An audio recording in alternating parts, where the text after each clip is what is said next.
Assalamualaikum warahmatullahi wabarakatuh. Shalom, Om Swastiastu, Namo Buddhaya, Salam Kebajikan. Perkenalkan, nama saya Rizwan Nizar dengan NIM S1 S1230550 dari kelas genap angkatan 2023. Pada kesempatan kali ini saya akan menjelaskan mengenai Object Oriented Programming with Python dalam mata kuliah struktur data. Sebelumnya perlu diketahui topik-topik yang akan kita bahas dalam video kali ini, yaitu pertama ada mengenai Introduction to OOP atau pengantar OOP dengan motivasi, lalu ada kelas dan objek, setelah itu ada operator overloading, setelah itu ada iterator for class, terus ada inheritance, abstract class, namespaces, solo versus deep copy. Nah, langsung saja kita masuk ke dalam bagian pertama, yaitu introduction atau perkenalan. Nah, apa sih itu pemrograman berorientasi objek atau OOP? Jadi, OOP sendiri adalah pendekatan untuk memodelkan hal-hal di dunia nyata. Misalnya, mobil, rumah, dan hubungan antara berbagai hal, misalnya siswa dan guru, perusahaan dan karyawan. Nah, dengan kata lain, OOP memodelkan entitas dunia nyata sebagai objek perangkat lunak dan mengatur hubungan di antara mereka. Lalu mengapa OOP itu dibutuhkan? Nah, jadi OOP bertujuan untuk memberikan kualitas pada program perangkat lunak seperti pertama, ketahanan terhadap kegagalan, kedua, kemampuan beradaptasi atau seperti kode besar dapat dengan mudah disesuaikan untuk mengakomodasi perubahan baru. Yang ketiga, dapat digunakan kembali, yaitu basis kode yang sama dapat digunakan kembali di beberapa aplikasi dengan sedikit usaha. Lalu selanjutnya, bagaimana OOP mencapai tujuan tersebut? Nah, OOP mencapai tujuan tersebut dengan tiga cara, yaitu pertama enkapsulasi, yaitu dengan mengikat data dan metode bersama-sama dan membatasi aksesnya dari luar. Yang kedua yaitu modularitas, jadi berbagai komponen perangkat lunak dibagi menjadi berbagai unit atau fungsional menggunakan inheritance. Yang ketiga itu ada abstraksi, yaitu menyediakan antarmuka atau intuitive interface yang sederhana dan induktif sekaligus menyembunyikan detail implementasi sehingga memudahkan orang lain untuk memahami dan menggunakan kode tersebut. Nah, dalam software development itu ada berbagai cara yang akan kita lakukan atau langkah-langkahnya. Yang pertama ada desain, yang kedua implementasi, yang ketiga testing dan debugging atau pengujian dan debugging. Nah, dalam bagian pengujian dan debugging itu ada tiga cara lagi, yaitu ada top down atau stubbing atau lalu ada bottom up atau pengujian unit atau needs testing. Yang ketiga ada debugger, yaitu breakpoint dan print statement. Nah, contohnya kode yang dilindungi dalam konstruksi kondisional bisa dilihat di sini. Nah, ini akan dieksekusi saat Python dipanggil langsung pada modul tersebut, tetapi tidak saat modul tersebut diimpor untuk digunakan dalam proyek perangkat lunak yang lebih besar. Selanjutnya kita masuk ke dalam class definition atau definisi kelas. Jadi kelas sendiri itu berfungsi sebagai sarana utama untuk abstraksi dalam pemrograman berorientasi objek. Nah, suatu kelas terdiri dari dua komponen, yaitu pertama ada metode atau fungsi anggota, metode atau fungsi anggota. Yang kedua ada atribut, yang dimana dalam atribut itu ada data member atau anggota data, ada fields or instance variable, yaitu bidang atau variabel instan. Nah, suatu kelas harus menyediakan yang pertama ada enkapsulasi. Nah, enkapsulasi itu maksudnya anggota datanya itu bersifat non-public. Nah, lalu ada error checking, setelah itu ada kode for testing a class method atau kode untuk menguji metode kelas. saja masuk ke dalam pembahasan kelas dan objek. Jadi kelas sendiri adalah blueprint untuk menciptakan objek. Nah, jadi ia mengikat data dan metode bersama-sama. Nah, fungsi init ini adalah konstruktor yang dipanggil saat suatu objek dibuat, dan juga Python tidak mendukung kontrol akses formal. Jadi ini hanya menegakkan perlindungan data berdasarkan konvensi. Nah, nama anggota yang dilindungi dimulai dengan garis bawah tunggal, lalu nama anggota data pribadi dimulai dengan garis bawah ganda. Contohnya ada pada codingan ini. Jadi di sini mendefinisikan init. Jadi init ini adalah konstruktor yang dipanggil saat suatu objek dibuat. Ini didefinisikan dipanggil saat suatu objek dibuat. Def init. Nah, untuk nama anggota yang dilindungi bisa terlihat di sini. Jadi ada yang diberi garis bawah tunggal. Nah, yang diberi garis bawah tunggal itu nama anggota yang dilindungi. Lalu di sini ada gender. Gender itu nama anggota pribadi. Ini diawali dengan garis bawah ganda.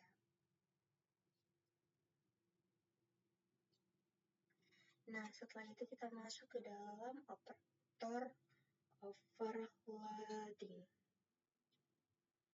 Nah,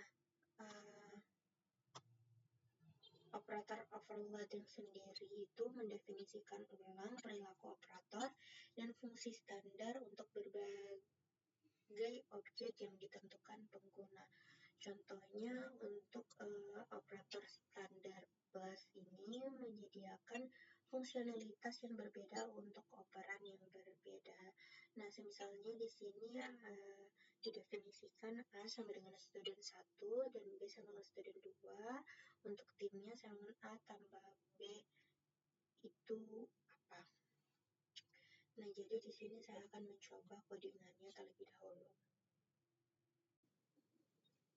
Jadi di sini saya akan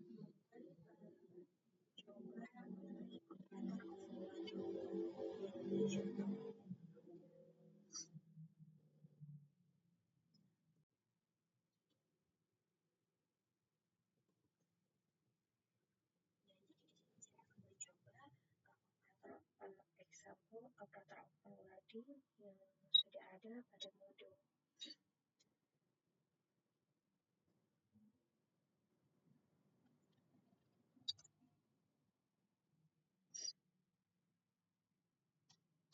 Nah, jadi ini adalah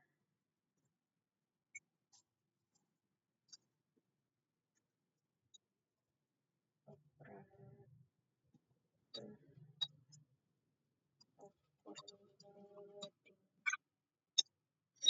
Kita coba print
sini kita perintahkan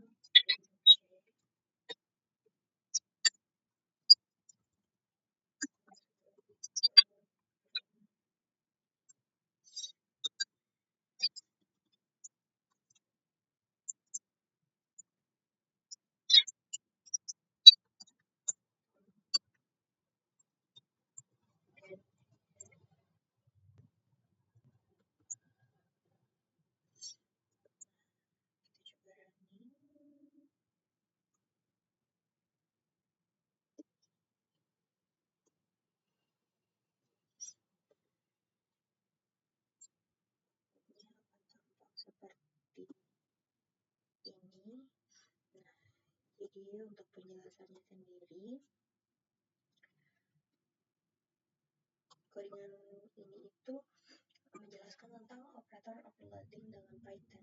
Maksudnya kita bisa mengubah perilaku operator standar seperti plus dan juga kali dan lain sebagainya agar bisa digunakan pada objek-objek yang kita buat sendiri atau user defined object. Nah, untuk penjelasan codingannya, pertama di sini ada print 2 plus 3. Nah, di sini kita akan menjumlahkan dua bilangan bulat, yaitu 2 tambah 3. Nah, setelah itu ada print 2,3 plus 4,5. Nah, ini itu menggabungkan dua list atau daftar menjadi satu. Jadi digabung semua menjadi 2, 3, 4, 5 sesuai dengan codingannya. Nah, lalu setelah itu di sini ada A, B, dan juga C. Nah, di sini kita itu menggabungkan dua list dua dimensi. Jadi A itu berisi 2, 3, 4, 5. Maaf. Lalu B berisi 7, 8, 10, 11. Lalu untuk C-nya itu A plus B, jadi hasilnya adalah 2,3, 4,5, 7,8, 10,11. Nah, yang terakhir itu kita kan print Tom plus Harry, itu menyambung atau menggabungkan dua string, yaitu Tom dan juga Harry. Jadi operator plus di sini bisa digunakan untuk pertama menjumlahkan angka atau integer, lalu menggabungkan list dan juga menyambung string. Nah, selanjutnya kita masuk ke dalam penjelasan operator overloading melalui metode yang diberi nama khusus. Nah, jadi berlaku operator standar dan fungsi bawaan dari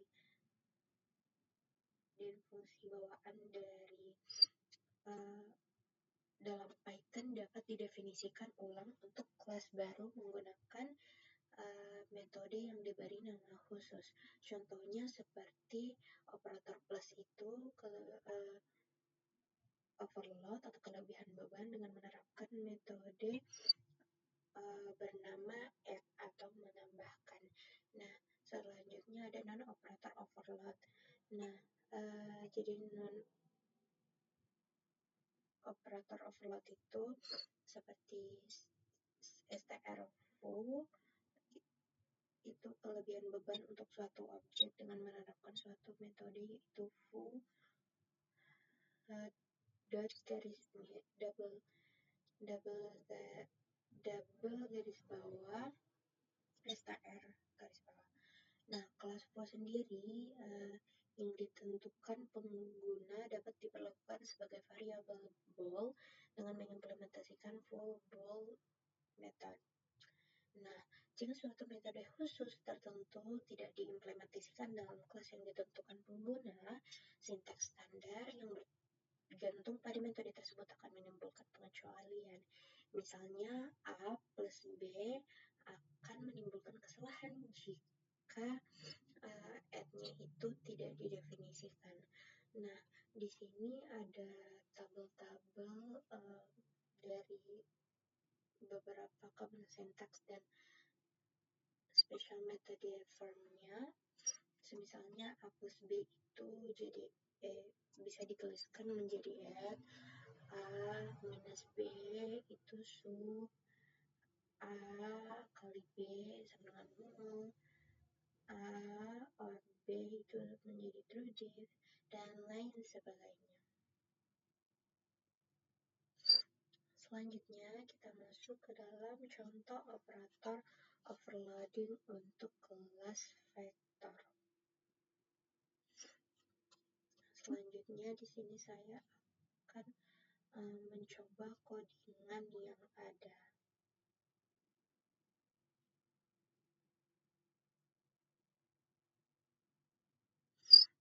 Saya akan mencoba codingan yang ada.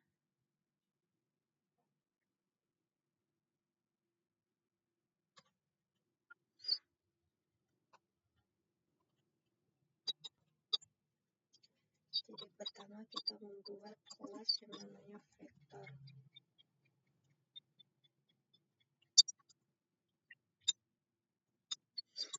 Lalu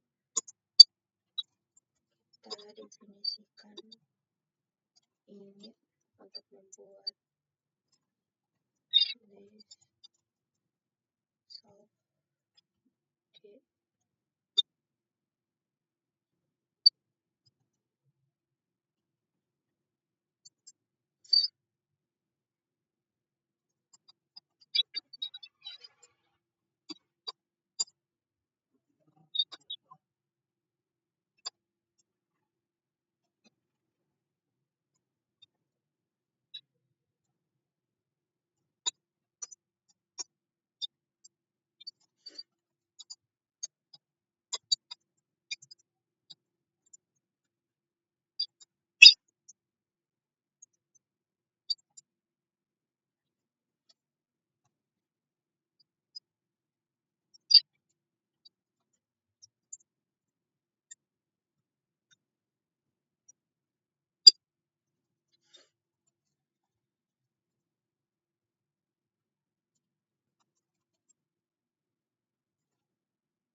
di sini pertama konstruktor solve ini untuk membuat vektor berdimensi D diisi angka 0 semua. Contohnya vektor 3 akan membuat 0, 0, 0. Nah, setelah itu ada ini lensal atau return len, itu tujuannya untuk mengembalikan jumlah elemen atau dimensi vektor vektor. Nah, setelah itu ada get item. Jadi get item di sini mengakses elemen Vj dari vektor. Contohnya, misalnya V0 akan mengakses elemen pertama dari vektor V. Nah, setelah itu ada namanya set item. Nah, set item di sini untuk mengubah elemen ke J dengan nilai val. Contohnya F0 sama 5 akan mengubah elemen pertama menjadi 5. Selanjutnya ada add atau dengan isi self order. Nah, ini kegunaannya itu untuk menambahkan dua vektor dengan cara menambahkan elemen-elemen sesuai posisi. Nah, contohnya itu kita akan buat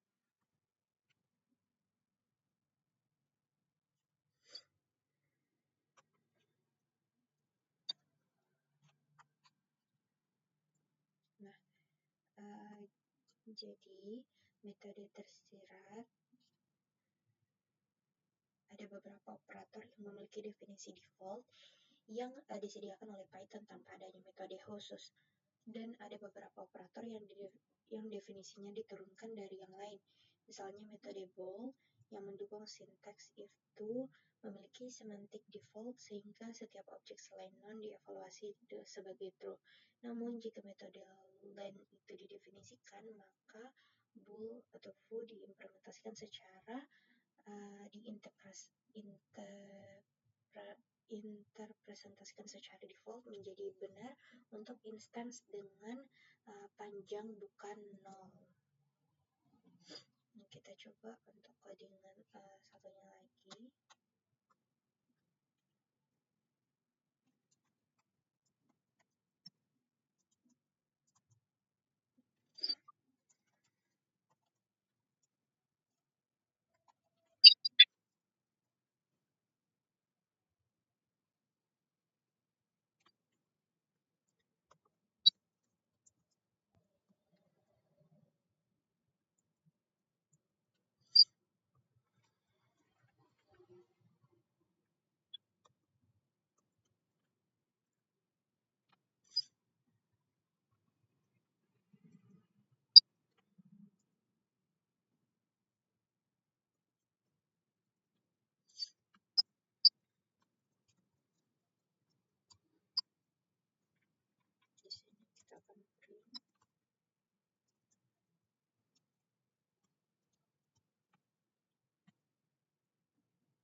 dia menambahkan dua vektor lalu mencetak hasilnya menggunakan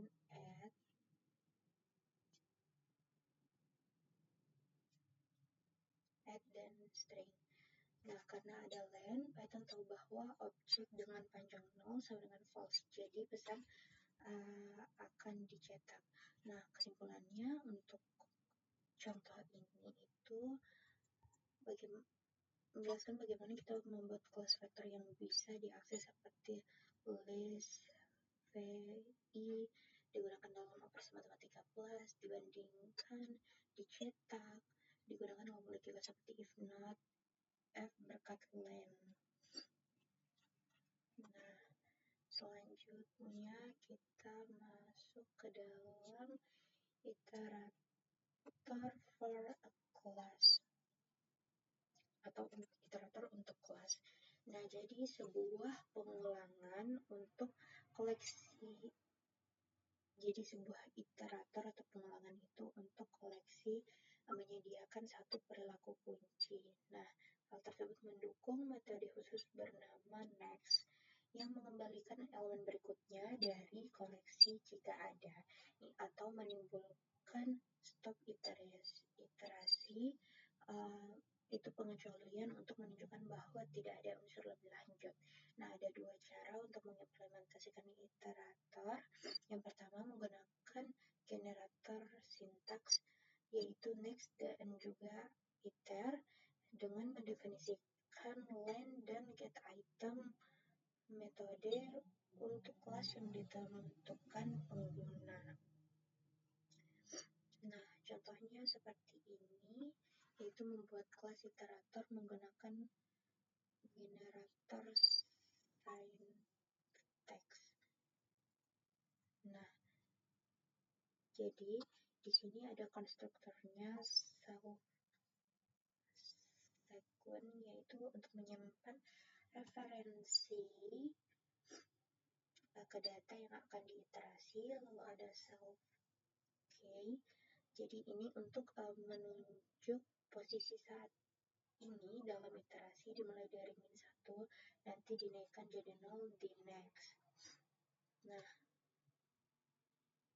bagian next ini jadi self-k plus sama dengan 1 itu pindah ke indeks selanjutnya. Nah, jika masih dalam batas panjang list, kembalikan elemen pada indeks k. Jika tidak, stop iteration itu gunanya untuk menghentikan iterasi. Nah, setiap kali next dipanggil secara implisit oleh for, elemen berikutnya dari data akan dicetak sampai selesai. Untuk outputnya akan seperti ini.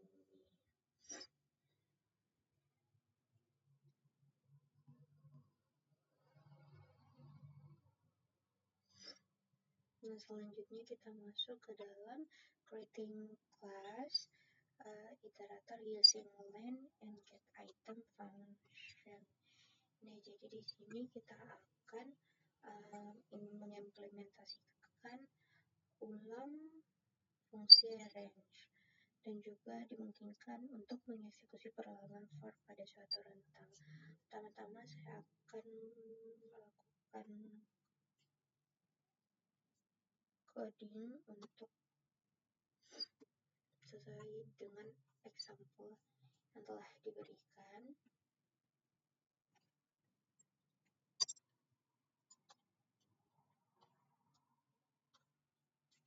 Jadi pertama saya membuat kelas range, lalu definisikan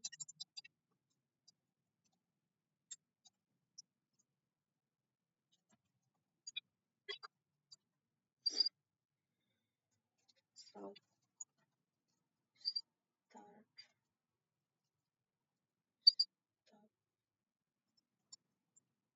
dengan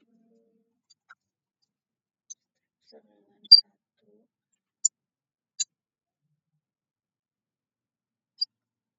if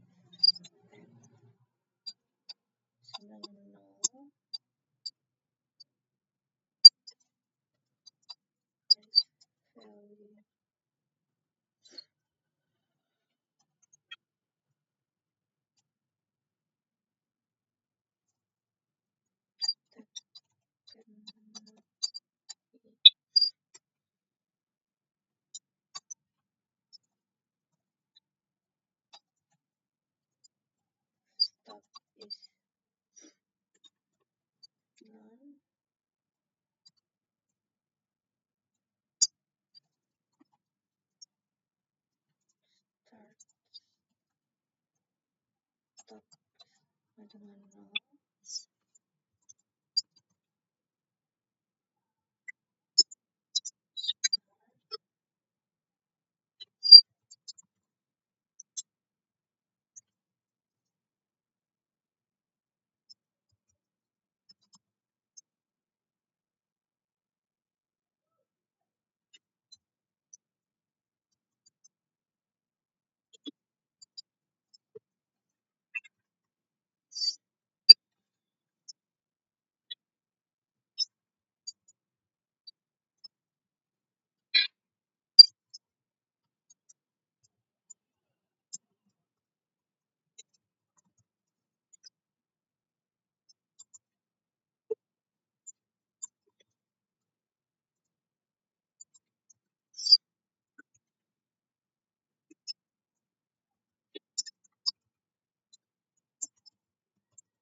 Jadi running outputnya jadi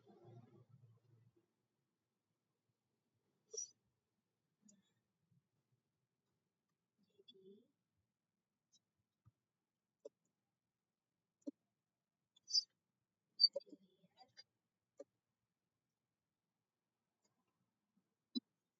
jadi tujuan codingan yang ini itu untuk membuat kelas range seperti range start, stop, dan juga step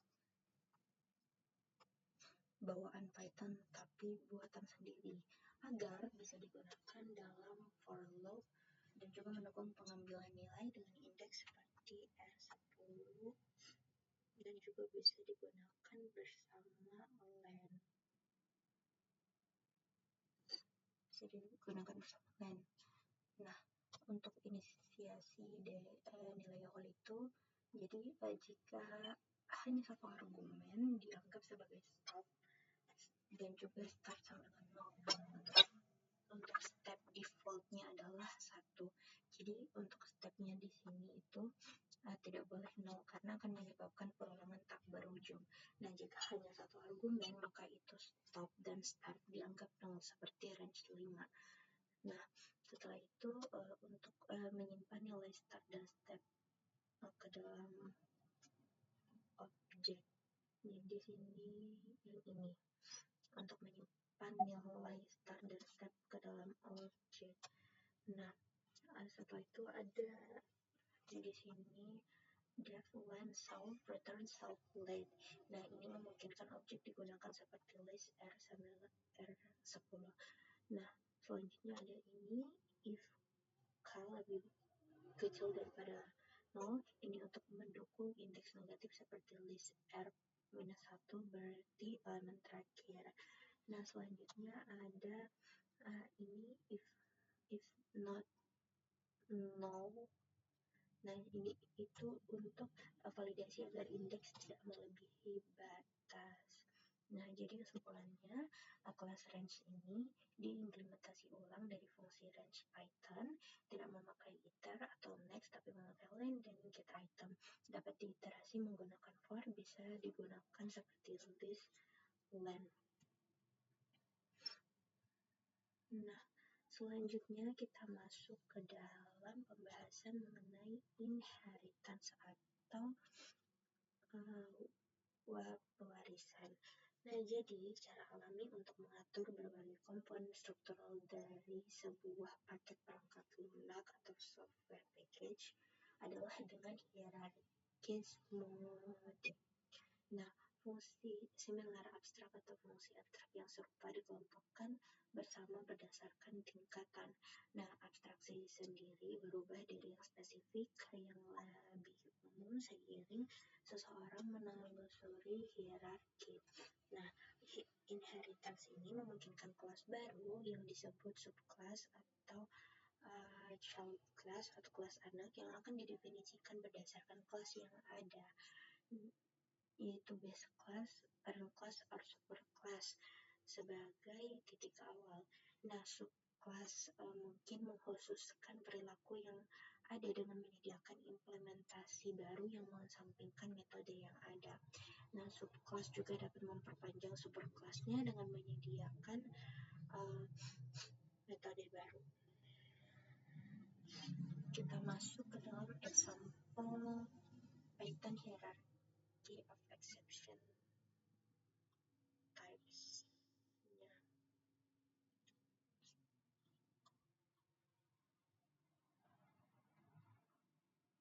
Nah, jadi bisa dilihat pada gambar ini.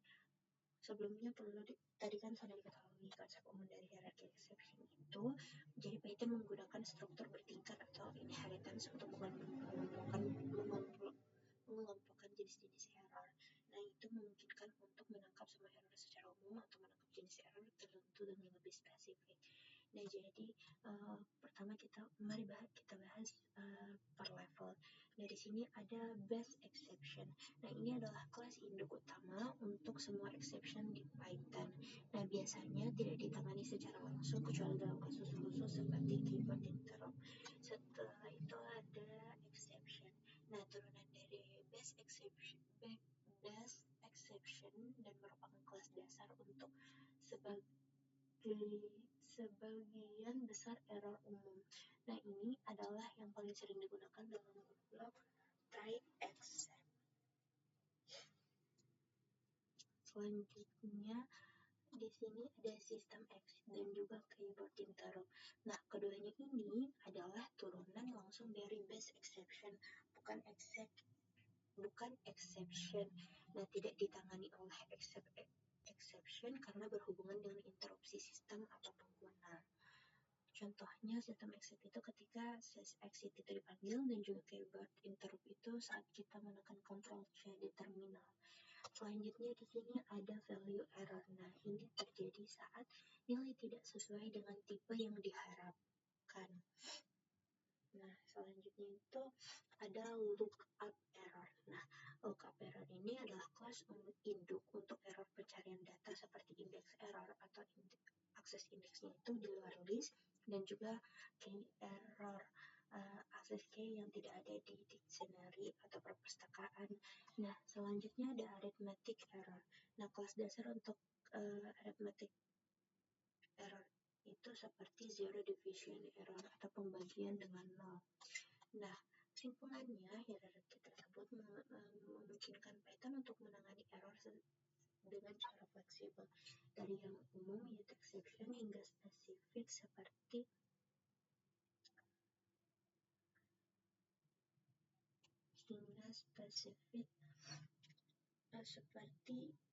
index error dan juga zero division error. Dengan memahami hierarki ini, kita bisa membuat program yang lebih kuat dan juga aman terhadap error tentunya. Selanjutnya kita masuk ke dalam example credit card class ini. Nah, jadi gambar ini sendiri menjelaskan contoh penerapan object-oriented programming dalam Python menggunakan sebuah kelas kartu kredit atau credit card.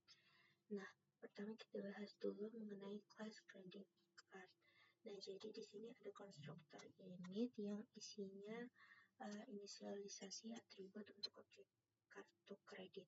Yang isinya itu ada customer atau nama pemilik kartu, ada bank, nama bank, account, nomor akun, limit, batas kredit, dan balance, yaitu saldo tagihan yang dimulai dari 0. Nah, selanjutnya itu ada di sini ada getter method. Nah, metode ini digunakan untuk mengambil informasi dari objek sesuai prinsip enkapsulasi, yaitu data disembunyikan dan hanya bisa diakses lewat metode. Nah, setelah itu ada metode charge. Nah, metode charge ini fungsinya untuk menambahkan tagihan ke kartu jika tidak melebihi limit. Jika melebihi limit, itu akan di-return false. Jika berhasil, balance ditambah dan return itu akan menjadi true. Nah, selanjutnya itu ada metode yaitu make payment. Nah, ini untuk mengurangi saldo tagihan dengan pembayaran dari pengguna. Setelah itu ada bagian testing atau test module yang ini.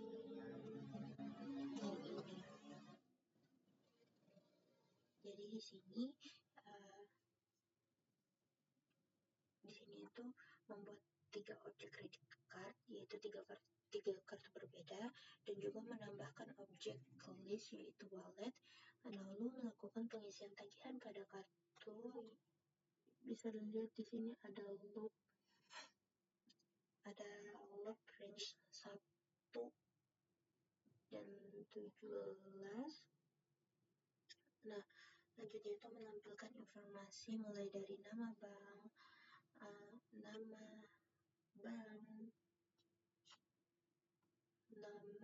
bank, nomor akun, limit, dan juga saldo. Lalu setelah itu melakukan pembayaran, lalu menampilkan saldo baru. Nah, ini memiliki fungsi untuk membuat seperti saya sebutkan tadi, contoh ini memiliki fungsi untuk membuat akun baru untuk pelanggan, memungkinkan untuk mengambil data terkait pelanggan, biaya dapat dibebankan ke kartu, pengguna dapat melakukan pembayaran untuk menjaga saldo kartu, dan yang terakhir biaya tidak dapat melebihi batas kartu. Nah, ini output yang akan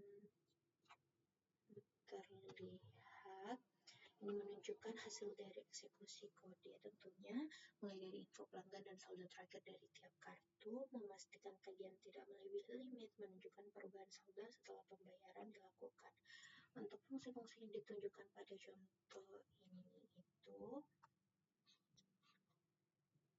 membuat akun baru, mengakses data pelanggan, menambahkan pengeluaran atau charge, melakukan pembayaran atau payment, dan juga menolak transaksi jika melebihi limit.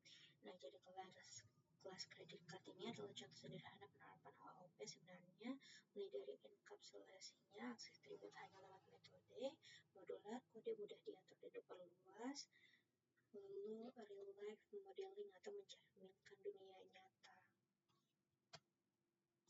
Nah, setelah itu kita masuk ke dalam contoh inherited class, yaitu predatory credit card. Nah, jadi gambar tersebut adalah contoh pewarisan atau inheritance dalam object oriented programming OOP di Python seperti yang kita tahu. Nah, jadi di sini kita melihat kelas turunan bernama predatory credit card yang memperluas atau extend fungsionalitas dari kelas credit card yang sebelumnya yang saya jelaskan.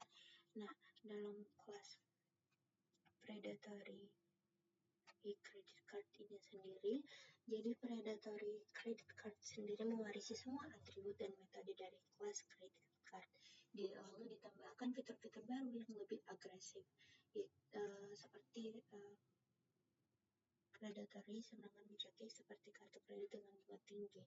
Nah, untuk di sini tuh untuk konstruktor initnya itu menambahkan parameter baru APR, yaitu annual percentage rate untuk suku bunga tahunan.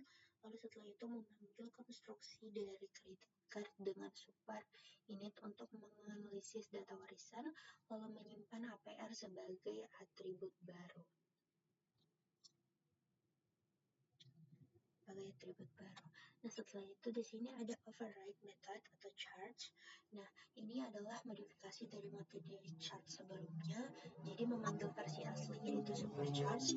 Nah, jika gagal atau limit terlampaui, maka akan dikenakan penalti sebanyak $5 ke saldo tagihan atau balance. Jadi kartu ini lebih keras dibanding versi biasa.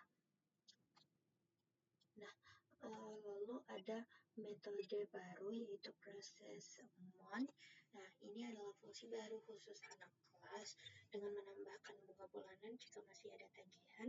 Rumusnya sendiri menggunakan APR di konversi ke bunga bulanan, yaitu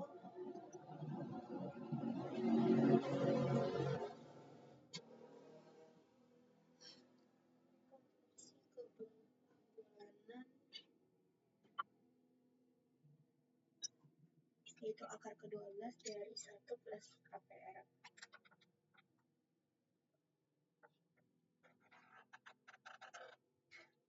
Dan juga meningkatkan balance sesuai bunga yang berlaku. Nah, di sini bisa dilihat juga ada diagram kelasnya. Jadi diagram ini menjelaskan struktur inheritance-nya atau pewarisannya. Yang pertama, ada parent kelasnya, yaitu credit card. Isinya itu customer, bank, account, balance, dan juga limit. Lalu untuk behaviors-nya itu atau metodenya itu ada get customer, get bank, get account, get balance, get limit, charge, dan juga make payment. Nah, untuk child class-nya sendiri atau predatory credit card-nya itu field baru atau isinya yang baru itu ada APR dan juga behaviors atau perilaku baru atau diubah itu ada charge dengan penalti dan juga proses non atau bunga bulanan. Jadi singkatnya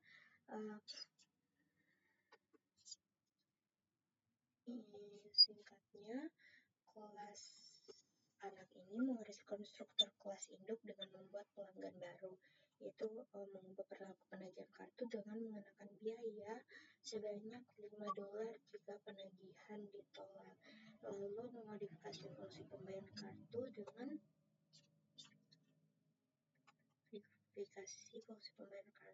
mengenakan bunga pada saldo yang tertunggak.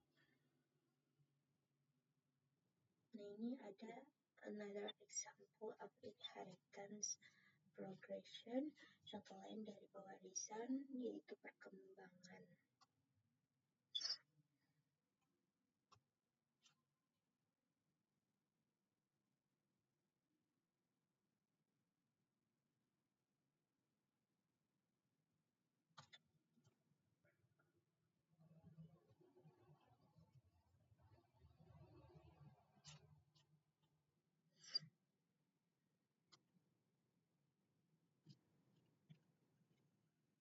Nah, jadi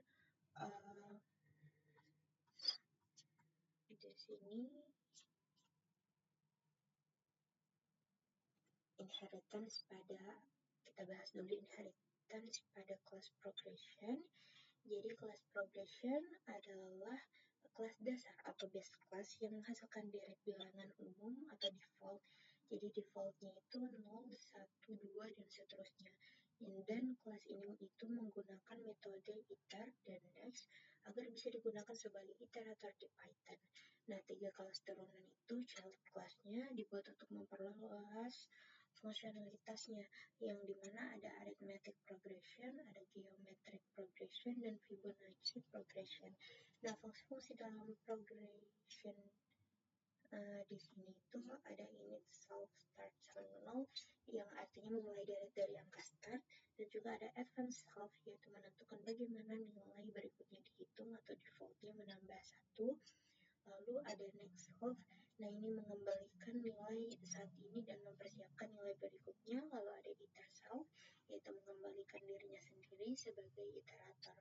Untuk ilustrasi pewarisannya sendiri itu seperti ini.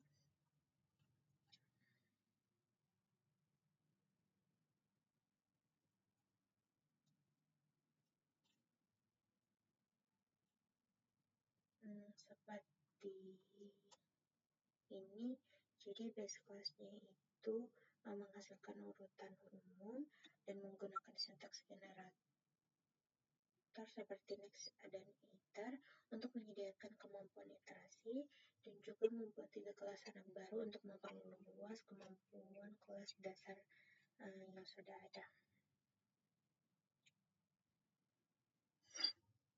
Nah, pada halaman selanjutnya bisa dilihat ini adalah kelas turunan dari progression.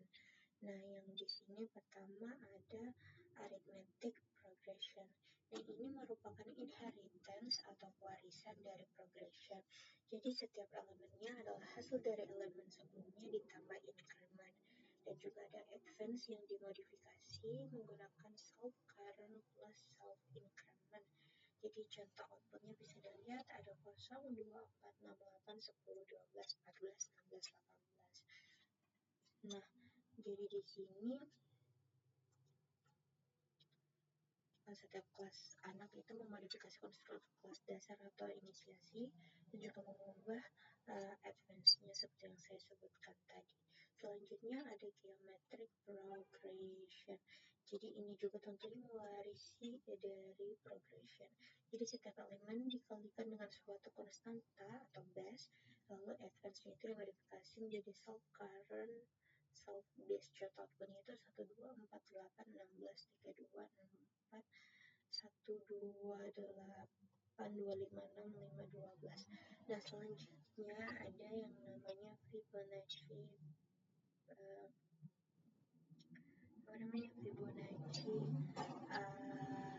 progression.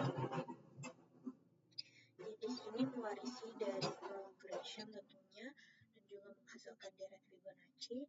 Konstruktornya itu menerima 2 angka awal yaitu first and second.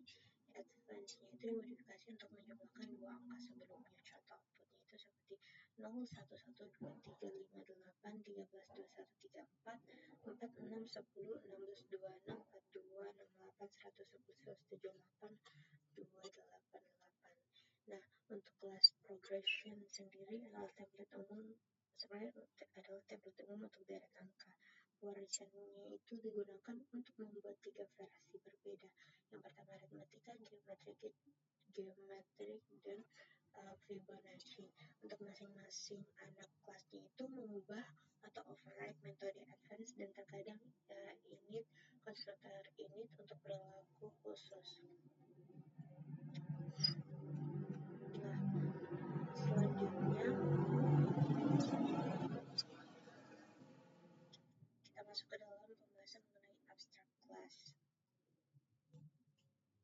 atau kelas abstrak.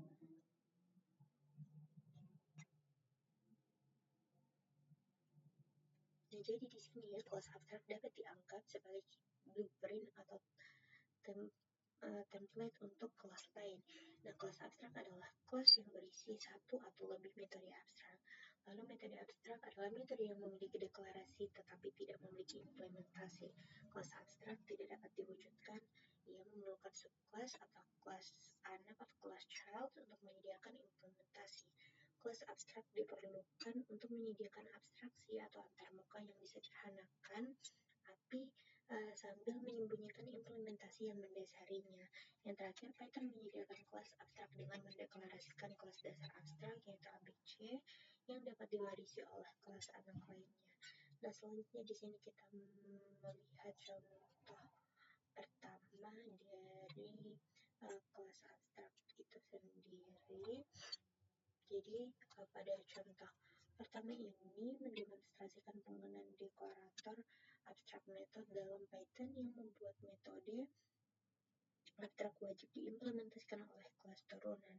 Nah, kode ini itu menunjukkan bahwa penyimpanan modul ABC dan fungsi abstrak method dari modul tersebut, lalu definisi kelas abstrak yang mengharuskan kelas turunannya untuk mengimplementasikan metode tersebut, dan juga beberapa kelas turunan yang mengekstend kelas abstrak tersebut. Nah, jadi bagian yang disyarat ini menunjukkan bahwa abstrak method membuat metode menjadi wajib diimplementasikan di kelas turunan. Tanpa implementasi ini, program akan menghasilkan error. Nah, kode ini juga menunjukkan bahwa tidak bisa menginstansiasi kelas abstrak secara langsung jika masih memiliki metode abstrak seperti ini. Nah, di sini ada contoh kedua. Jadi contoh kedua ini menunjukkan implementasi konkret dari konsep kelas abstrak.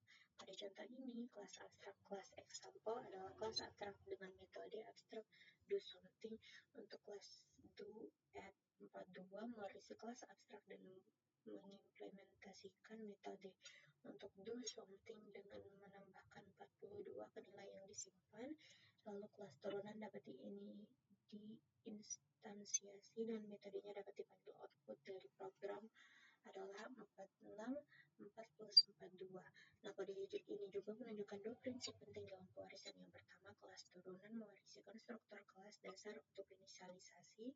Yang kedua, kelas turunan harus mengimplementasikan metode abstrak dari kelas dasar. Selanjutnya kita masuk ke dalam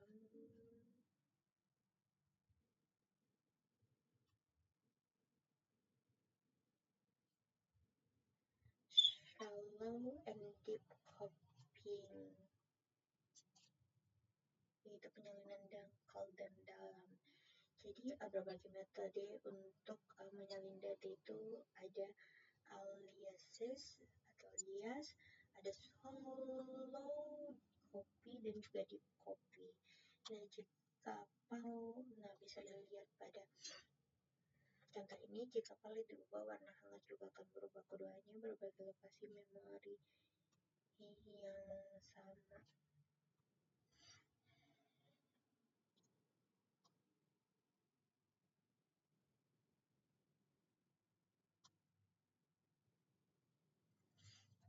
Nah, ini kan sudah dijelaskan tentang konsep aliases ya.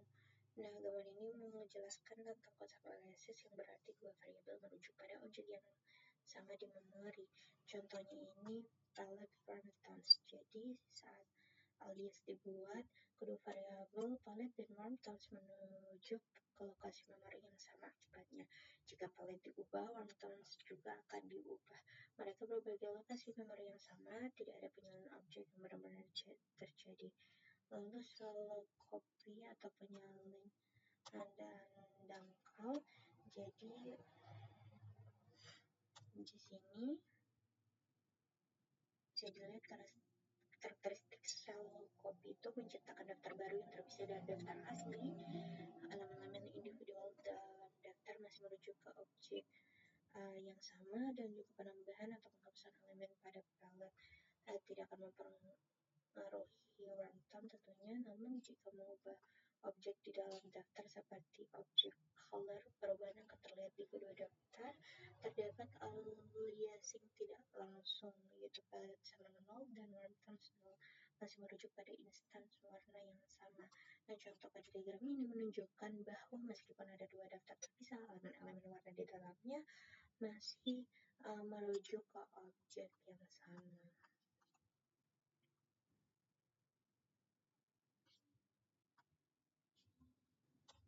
Selanjutnya di sini ada deep copy atau penyalinan dalam. Jadi karakteristik deep copy itu sendiri pertama menciptakan salinan komplit dari seluruh struktur data dan seluruh objek di dalamnya. Lalu objek yang misalnya memiliki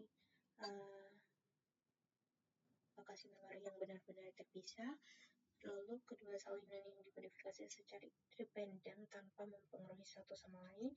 Tidak ada aliasing sama sekali. Setiap elemen dalam palette adalah salinan terpisah dari elemen dalam atau quartons dan membutuhkan memori lebih banyak karena semua data diduplikasi. Nah, untuk diagram ini menunjukkan bahwa deep copy menciptakan salinan independen dari seluruh struktur data termasuk objek-objek warna di dalamnya. Nah, aliasing sendiri berguna untuk menghemat memori, dan ketika kita memang ingin perubahan pada satu variabel memengaruhi variabel lain. Lalu untuk selalu copy baik digunakan ketika struktur luar perlu dimanipulasi secara independen, tetapi elemen-elemen di dalamnya dapat dibagikan.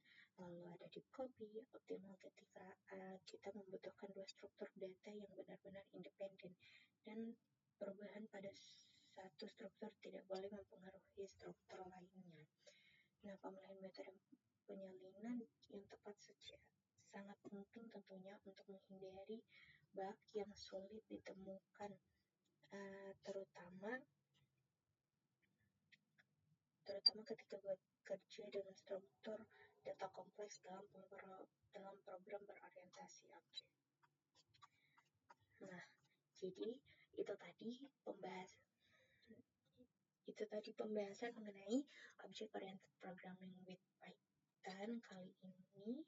Lebih dan kurangnya mohon dimaafkan. Wabillahi taufiq wal hidayah. Wassalamualaikum warahmatullahi wabarakatuh. Sampai jumpa di video lainnya.